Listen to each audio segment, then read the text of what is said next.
Europe 1, Village Média. Philippe Vandel. En compagnie de Marion Stasny et Edoui Plenel, vous êtes le fondateur et directeur de Mediapart. Vous étiez dimanche soir en compagnie de Jean-Jacques Bourdin en direct sur BFM TV et Mediapart pour interviewer le président de la République. Avec le recul, comment vous vous êtes trouvé? Est-ce que vous vous êtes re-regardé? Vraiment, ça ne m'intéresse pas, cette histoire. Est-ce que vous êtes re-regardé? Non, pas du tout. Et sincèrement, je vois tous ces débats sur la forme, je vois, ce qui m'accompagne depuis 40 ans. Hein. Moi, je bouscule un certain journalisme de gouvernement, on pourrait dire un journalisme de cour, un journalisme qui est dans la révérence avec les pouvoirs. Moi, j'ai toujours fait ça, je ne vais pas changer. Hein. Je fais ça depuis plus de 40 ans. Donc, ce qui me frappe, moi, dans cette histoire, c'est qu'il y a 48 heures de commentaires sur la forme, et il y a pas d'analyse sur le fond. Or, sur le fond, peut-être qu'on aura le temps d'en parler, je trouve, et c'est l'intérêt d'un entretien, c'est de faire sortir quelque chose à quelqu'un. C'est intéressant ce que vous venez de vous dire, parce que personnellement, je n'avais jamais vu ça. Le lendemain, vous avez donné une interview avec Jean-Jacques Bourdin sur BFM TV, où vous êtes auto-débriefé. Et vous êtes auto-débriefé, notamment sur la forme. Et Jean-Jacques Bourdin n'était pas mécontent de votre interview commune.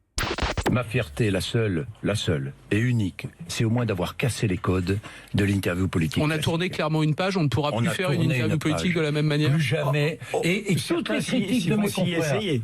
On s'y essayait, peut-être. Évidemment qu'on n'a pas. Il y a des mauvais joueurs. Je sais que toute la profession va nous tomber dessus. Et alors? On a tourné une page, ça va les chevilles? Non, moi j'en sais rien, je ne prédis pas l'avenir. Je dis juste, encore une fois, moi j'avais deux objectifs. Je vais vous dire les choses très clairement. Allez-y. On a travaillé en bonne entente avec Jean-Jacques Bourdin. Je rappelle que c'est l'Élysée qui nous a mariés. Oui. Il y avait deux demandes, ils ne nous ont pas choisis. Mediapart avait fait sa demande depuis 1 an. Ils nous ont dit, on va honorer notre promesse de revenir vers vous 1 an après, mais on vous propose de le faire avec BFM. Donc ça s'est très bien passé, en très bonne entente avec Jean-Jacques et avec les équipes de BFM. Pour ce qui est de Mediapart, moi je ne suis pas un intervieweur. Je suis le représentant d'une collectivité de journalistes. Et j'avais 2 cases à cocher. Premièrement, porter l'interpellation, le questionnement éditorial propre à Mediapart. Nous sommes un journal qui a reçu 2 jours avant le second tour de la présidentielle, le 5 mai, très longtemps, Emmanuel Macron. Et nous lui avons dit que nous le recevions parce que nous pensions qu'il fallait éviter à tout prix l'extrême droite et que donc nous portions les votes de gens qui allaient voter pour lui sans être d'accord avec son programme. D'accord. Donc il allait recevoir des voix diverses et nous lui disions, comme tirons le bilan de Jacques Chirac 2002, vous allez devoir en tenir compte. Donc 1 an après... Vous êtes revenu sur le sujet. 1 an après, ce que je portais, c'est l'interpellation de gens qui disent « vous vous êtes foutus de nous ». J'ai compris. Vous vous êtes foutus de nous. Vous avez considéré que c'était un chèque en blanc, que vous pouviez faire tout ce que vous vouliez, passer en force, sans tenir compte de la diversité des votes. Je n'ai fait que ça. Et la deuxième case, pour revenir à votre question, que je voulais cocher, c'est évidemment casser les codes. Casser les codes de ces interviews présidentielles soporifiques, où on attend... En fait, on donne la main à de la com, parce que de toute façon, c'est de la communication. Croire que pendant une interview présidentielle, on va avoir une info. Non, les infos, ça se cherche par derrière. Je suis bien habitué, puisque je cherche plutôt des infos que les pouvoirs ne veulent pas donner. En revanche, ce que ça peut révéler, c'est ce que les gens ont dans le ventre. Et en l'occurrence, ça a révélé profondément quelque chose, je crois, sur ce qu'est aujourd'hui la présidence d'Emmanuel Macron. Et alors sur la forme, je ne vais pas dire qu'il y avait un avant et un après, ce que disait Laurent Neumann, mais quand même, lundi soir aux 20h de France 2, donc le lendemain de votre interview, Julien Bugier recevait Laurent Wauquiez, et de l'avis de beaucoup, il y est allé plus fort que d'habitude, il a dépassé son cadre strict, celui qu'on lui connaissait. Je pense qu'il faut que nous puissions poser sur la table la question de l'harmonisation entre les régimes de retraite publics et privés. Vous voyez Donc c'est bien ce que vous dites ce soir, parce que ça veut dire que finalement vous dites le gouvernement fait aussi des choses qui sont positives. Vous dites bravo Emmanuel Macron. Mais, Monsieur Bugier... Je fais un peu d'ironie, mais vous comprenez ma question. Ça vous fait sourire? Oui, mais fait c'est son bien. Plenel. Ouais. Non, mais c'est bien. C'est une expression, faire son Plenel. Comment dire, nous sommes. Qu'est-ce que c'est qu'interviewer pour un journaliste? C'est d'abord porter les curiosités du public. En l'occurrence, on interviewe Emmanuel Macron dans un moment où il y a des insatisfactions, des colères très diverses. Ouais. Et donc on les porte et on le lui dit. Et je le redis, j'ai été très surpris, encore une fois, de ce que ça a montré comme, chez lui, clôture, fermeture. C'est l'événement de cet entretien. C'est pas la forme, c'est le fond. Qu'il s'agisse de la question de l'argent, des riches, de la répartition des richesses, des salaires des hauts dirigeants, vous avez eu quelqu'un de fermé, de quelqu'un de bloqué.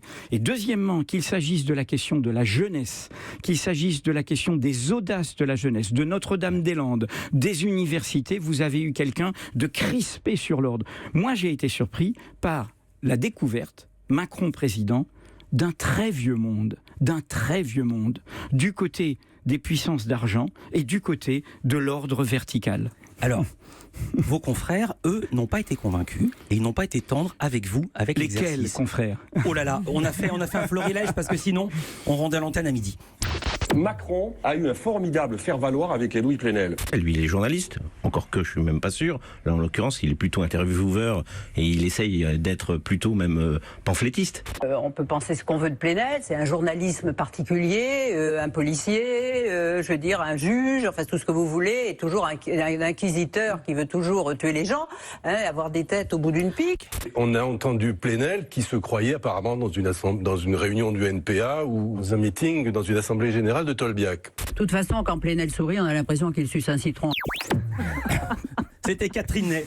Tout n'est pas acheté dans les critiques. Quelle serait... Vous avez vu, ça me fait rire. Hein. J'ai vu, je constate. Mais quand même, il y a eu des choses... Ça vous fait plus rire que Charlie Hebdo, en tout cas. En début d'entretien, oui. Il y a eu une espèce de déconstruction de votre discours. Vous l'avez dit, je ne suis pas intervieweur, mais déconstruction de votre discours par le président de la République. Vous posez une question relativement longue, mais ce n'est pas ça qu'Emmanuel Macron a noté.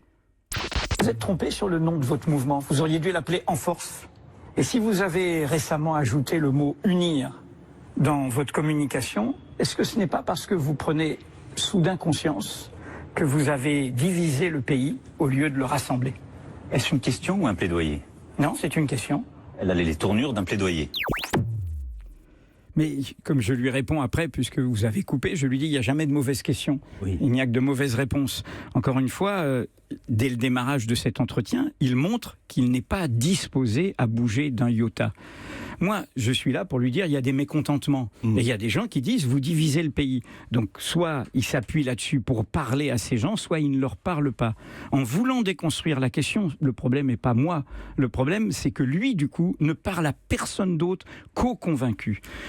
Et j'insiste, c'est-à-dire qu'il ne parle pas du tout à la diversité de ceux qui sont dans ce pays. Et puis, je voudrais quand même dire, puisque nous faisons le débriefing, et le débriefing est le plus important, Emmanuel Macron a proféré plusieurs mensonges pendant cet entretien. Sur Notre-Dame-des-Landes, regardez sur Mediapart, 6 mensonges, grossiers mensonges, que nous détaillons et que nous montrons.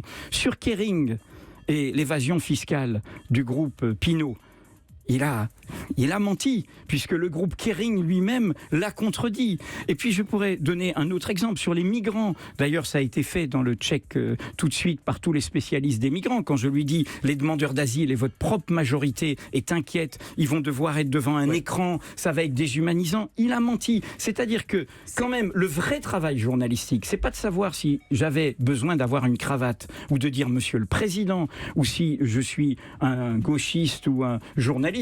Je suis journaliste, je suis désolé, depuis 42 ans, et j'ai sorti beaucoup plus d'informations que Madame Catherine Ney ou que quelconque commentateur éditorialiste qui font la brosse à reluire des puissants, quels qu'ils soient. Donc qu'ils aillent se rhabiller, en revanche, qu'ils fassent leur boulot et qu'ils regardent ce qu'a dit Emmanuel Macron et qu'ils fassent le vrai travail de Check News. Moi, je fais mon boulot, je vous dis juste, on n'a plus le temps, vous restez avec nous. À tout de suite Emmanuel Macron, on va parler... À tout de suite Emmanuel Macron non, à tout de suite Edoui Plenel. Merci Raphaël Baillot. Bien aussi, mais... On va parler non pas de Mini mais de Mickey. Cette fois-ci je ne me trompe pas. Europe 1.